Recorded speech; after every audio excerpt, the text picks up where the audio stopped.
À moins d'une demi-heure de l'ouverture à Paris, on retrouve Romain Dobré depuis Bourse Direct avec des indices qui ont globalement bien baissé sur le mois d'avril. Certains niveaux d'alerte de long terme ont même été rompus. Bonjour, oui effectivement, sur les indices américains qui ont bien décroché une nouvelle fois en fin de semaine, et le Nasdaq 100 et le S&P 500, les indices technologiques et l'indice majeur américain, eh bien, qui ont rompu des niveaux d'alerte de long terme. On note que donc, ces indices sous-performent, qu'en Europe on a mieux tenu, on n'a pas toujours rompu ces niveaux. Si on en juste par exemple sur l'indice CAC 40, ça n'est pas encore le cas. Il faut dire que les opérateurs étaient plus prudents, plus méfiants en Europe, et les portefeuilles étaient plus couverts. Ceci dit, côté spéculatif, ce sont bien les vendeurs qui conservent la main stratégiquement pour l'instant. Alors on entame une semaine importante et fériée aux États-Unis, à Londres pour la séance.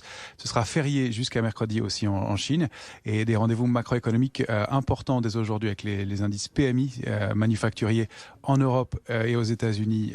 Donc c'est directeurs d'achat. Le jour le plus dense de la semaine, ce sera mercredi avec les PMI de l'ISM aux États-Unis. Les chiffres, l'enquête privée de l'emploi mercredi après-midi, et puis surtout en fin de journée à 20h et 20h30, le compte-rendu de la réunion de la Fed et le discours de Jérôme Powell, qui seront évidemment déterminants quant à l'évolution de la politique monétaire aux États-Unis. Et puis vendredi, ce sera l'enquête gouvernementale des chiffres de l'emploi mensuel aux États-Unis qui sera importante.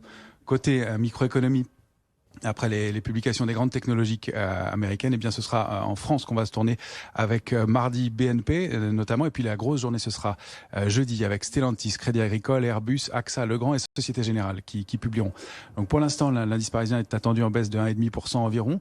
On évolue donc nous toujours dans une zone de consolidation latérale, avec en bas une zone 6350, 6400 qui est absolument à préserver au risque d'accélérer plus nettement. La borne haute c'est 6750 points, et la médiane autour de laquelle on aura un biais plus ou moins positif, c'est 6575 points. On évolue pour l'instant en dessous de ce niveau-là.